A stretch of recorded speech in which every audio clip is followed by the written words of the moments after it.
পাবদা পোস্ত বানানোর জন্য প্রথমে কড়াইতে তেল গরম করে ওই তেলের মধ্যে পাবদা মাছগুলোকে ভালো করে ভেজে নিচ্ছি।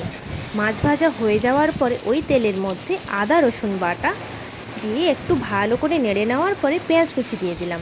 পেঁয়াজ কুচি দিয়ে ভালো করে নাড়ার পরে দিয়ে দিলাম টমেটো কুচি।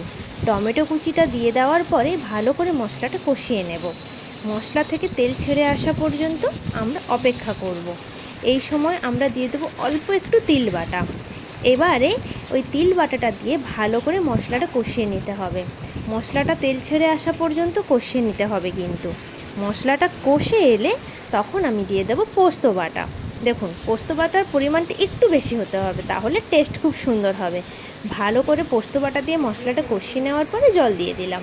জলটা দিয়ে ফুটে উঠলেই মাছগুলো দিয়ে দিলেই পাবদা পোস্ত রেডি। দেখুন কত সুন্দর খেতে হয়েছে পাবদা পোস্ত। ভিডিওটি ভালো লাগলে লাইক এবং সাবস্ক্রাইব করে দেবেন। নমস্কার।